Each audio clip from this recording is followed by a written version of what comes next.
This is one of the most expensive ports ever built in South Asia. It cost $1.3 billion, and in its first 6 years, almost no ships came here. Just look at it. Empty cranes, empty docks, empty water. Meanwhile, a port 240 kilometers up the coast was getting 4,000 ships a year.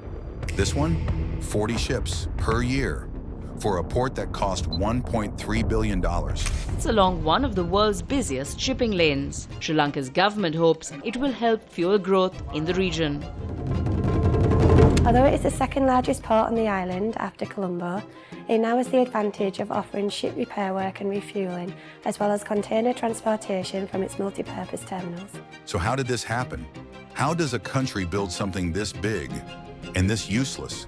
The answer is wild. Because this port didn't just fail, it helped destroy an entire country. Welcome to NextInfra. Let's start with a map. This is Sri Lanka, a small island south of India. Now look at the ocean around it. Every single day, thousands of ships pass right here. Cargo from China, oil from the Middle East, containers heading to Europe. About 30% of the world's sea trade moves through this water. Sri Lanka is sitting on a gold mine, and one city took full advantage of it. Colombo, the capital, the main port, busy, loud, profitable. Colombo handles around 95% of Sri Lanka's trade. It works, it makes money, it feeds the country. Now drag your eye 240 kilometers south to a quiet fishing village. Population, just 12,000 people. Name, Hambantota. No big industries, no factories, no major roads, just farms, fishermen, and dust. But in 2008, something strange started happening here. Bulldozers arrived, cranes arrived, Chinese engineers arrived, and a giant deep-water port started rising out of the ground. Why? That's where the story gets dark. Meet this man, Mahinda Rajapaksa, president of Sri Lanka from 2005 to 2015. Powerful, popular, and from a small district in the south. Guess which district? Hambantota, his home, his voters, his political base. And once he became president, something unusual happened. Money started flowing into Hambantota, a lot of money, not just the port. He also built an international airport there. Yes, an international airport. In a town of 12,000 people, it became famous around the world. Not for flights, for elephants walking on the runway. It was so empty, journalists called it the world's emptiest airport. But he didn't stop. He built a cricket stadium nobody filled, a conference center nobody used, a highway with barely any cars, all in one rural district, all with foreign loans. This wasn't development, this was something else. Here's where the China part comes in. Sri Lanka didn't have the money for these projects. Nobody did. So they borrowed from a Chinese bank called the Export-Import Bank of China. Debt-ridden Sri Lanka has reached an agreement with the Export-Import Bank of China to restructure about $4.2 billion of its outstanding debt.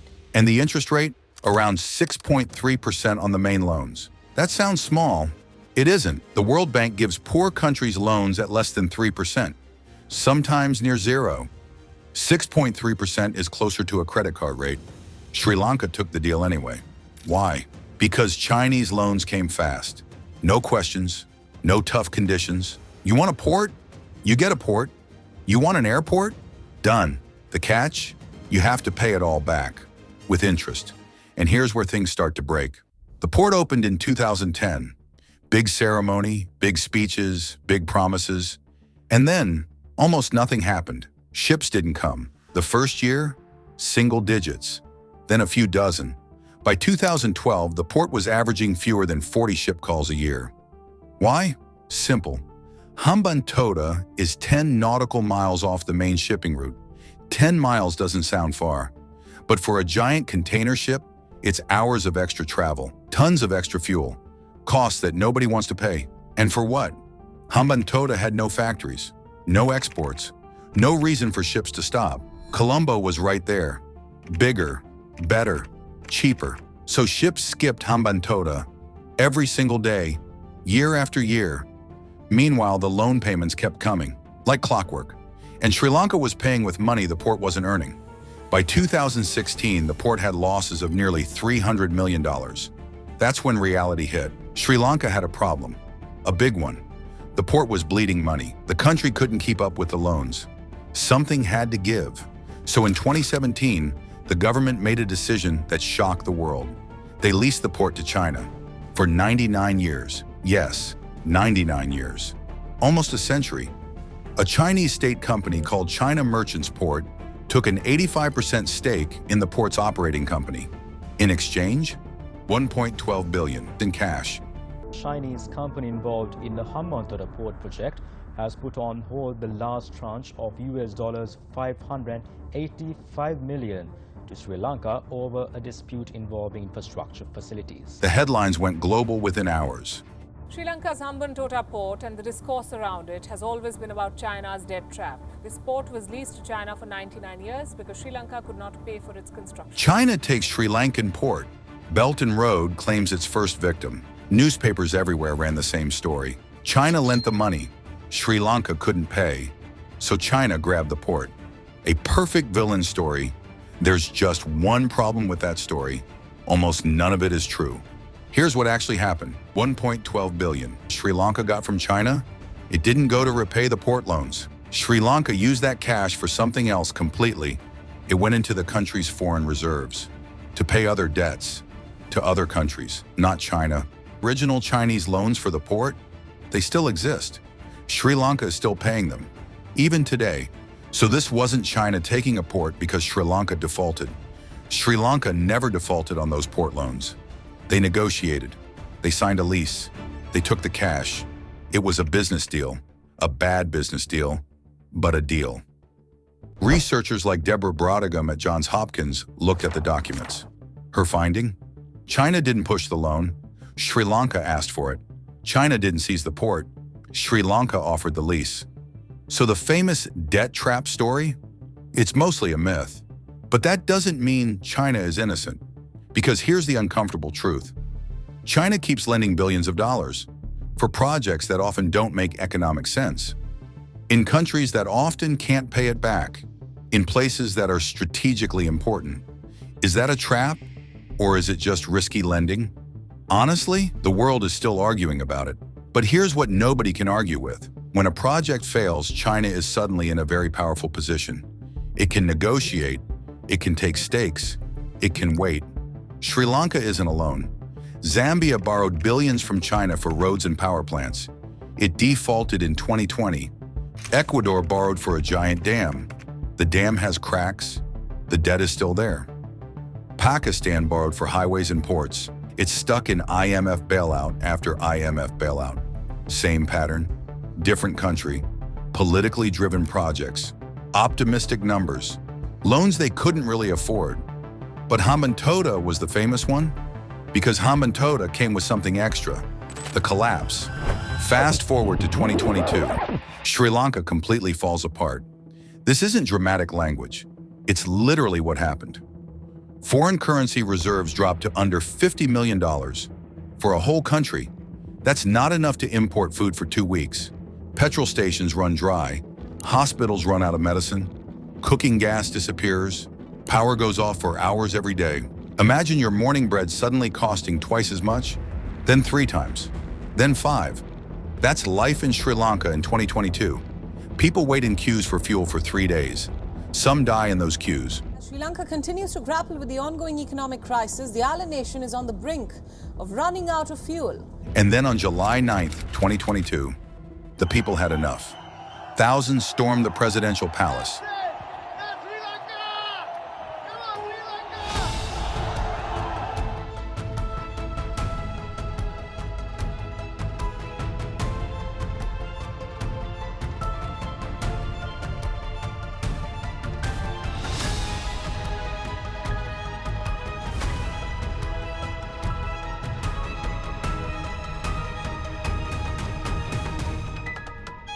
They walked through the gates, up the stairs, into the president's bedroom. They jumped into his swimming pool. The president, he fled the country in a military jet. Sri Lanka officially defaulted on its foreign debt, the first country in the Asia-Pacific region to do so in decades. So was the port the cause? No, not directly. A bizarre 2021 ban on chemical fertilizer destroyed agriculture. Tax cuts in 2019 wrecked government revenue. COVID killed tourism. Decades of bad decisions stacked up at the same time. But the port? The port was the symbol, the $1.3 billion reminder of how a country can ruin itself, not through foreign loans, through its own bad choices. So what does Hambantota look like today? Here's the surprising part. The port is finally working. Sort of. The port has since transformed. By 2024, it handles 700,000 vehicles a month in transshipment, though it still hasn't become the container hub originally planned. In 2024, the port's total cargo grew by 22%. The world's biggest shipping company, MSC, started a container service through it in April 2024. LPG bunker fuel. Cruise ships sometimes. Slowly, activity is returning. But here's the catch. The port is still leased to China until the year 2116. That's not a typo. 2116. Almost everyone alive today will be gone before that lease ends. And Sri Lanka itself? It's recovering surprisingly fast. The economy grew 5% in 2024. Inflation crashed. Foreign reserves rebuilt. A new president took office in 2024 and stuck to the reform plan. The country survived. But the lesson didn't go away. Here's the real lesson of Hambantota. It's not about China. It's not about debt traps. It's about something simpler.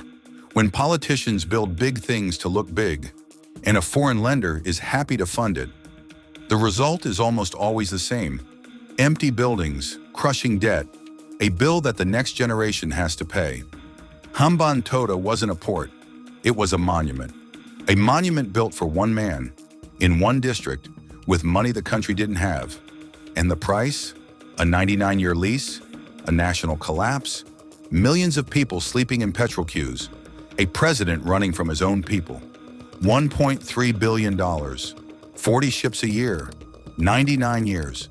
The numbers were never going to work. So now I want to ask you something.